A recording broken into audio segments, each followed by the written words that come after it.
남편의 두 번째 인생. 정미숙은 여느 때처럼 아침 식탁에 앉아 김영호의 출장을 배웅했다.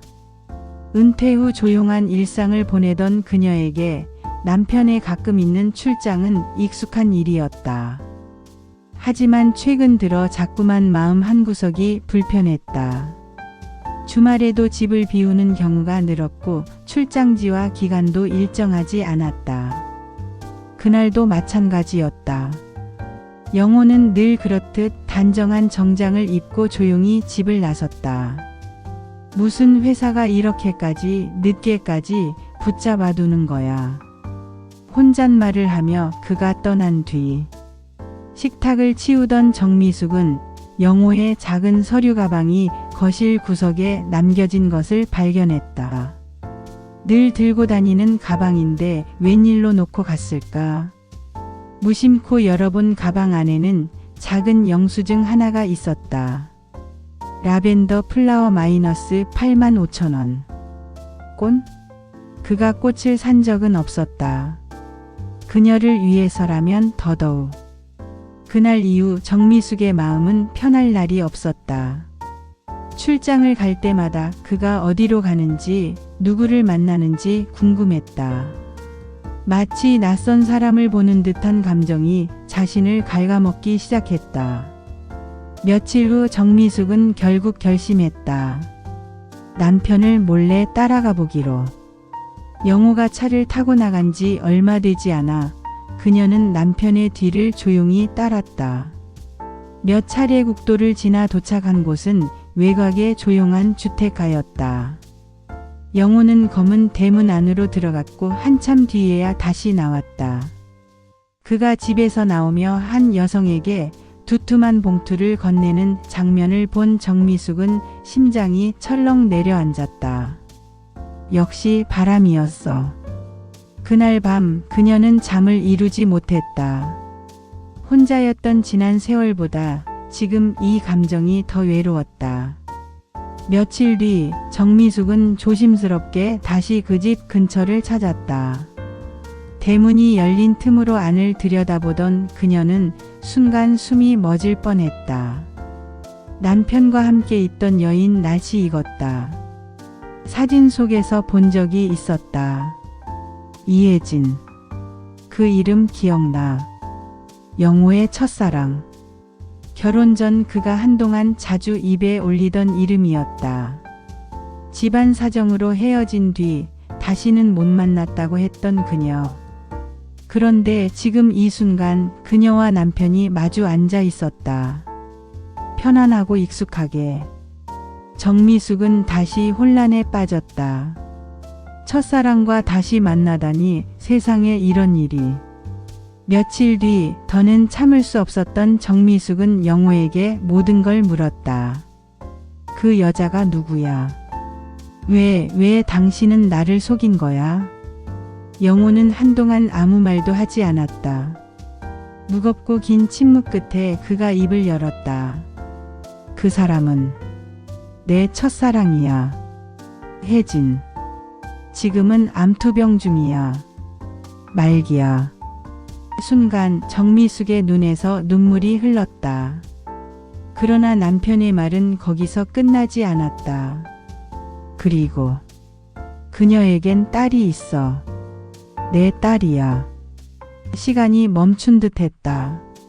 40년을 함께 살아온 남편이 숨겨둔 자식이 있었다는 사실.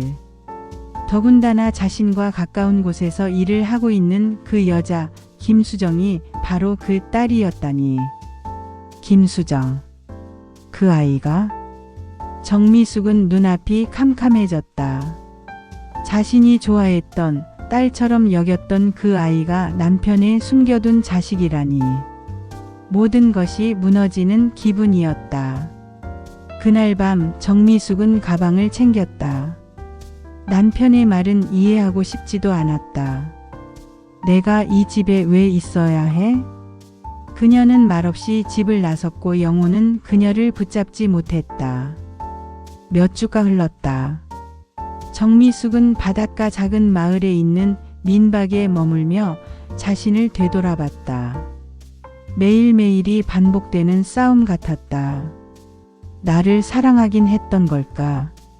그 수십 년 동안 그 사람은 나와 함께 있었던 걸까? 그러던 어느 날 누군가 그녀를 찾아왔다.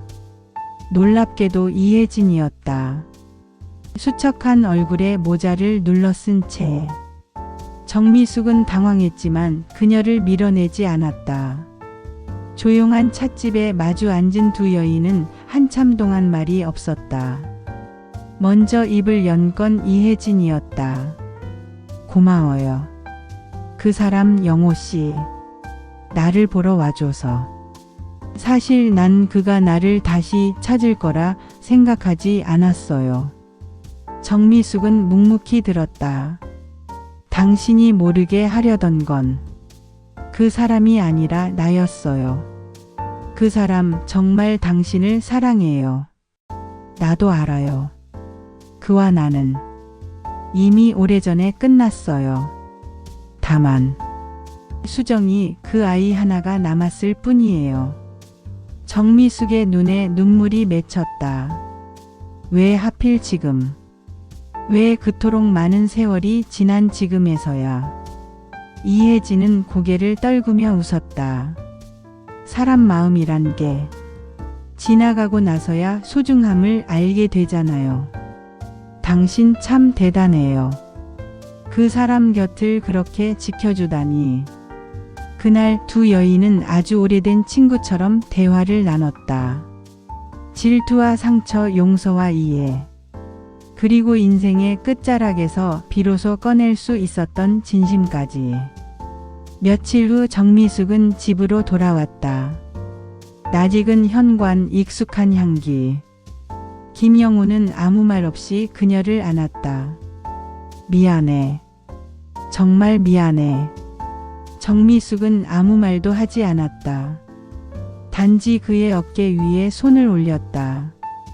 그리고 얼마 후 이혜진은 세상을 떠났다. 조용히 평화롭게. 그녀의 곁에는 딸 김수정이 있었고 김영우와 정미숙도 함께했다. 장례식이 끝난 뒤 김수정은 편지 한 통을 정미숙에게 건넸다. 어머니라고 부르고 싶어요. 처음 뵌 날부터 왠지 모르게 정이 갔거든요. 편지를 읽으며 정미숙은 처음으로 수정에게 웃어 보였다. 그래, 우리 이제 가족이야. 조용한 어느 오후 정미숙은 다시 꽃을 사러 갔다. 예전엔 한 번도 사보지 않았던 라벤더 꿀. 이제는 향기를 맡는 것만으로도 지난 모든 시간이 떠올랐다. 인생은 때때로 우리를 예상치 못한 길로 데려가지만 그 끝에 진심이 있다면 다시 사랑할 수 있다. 다시 가족이 될 수 있다.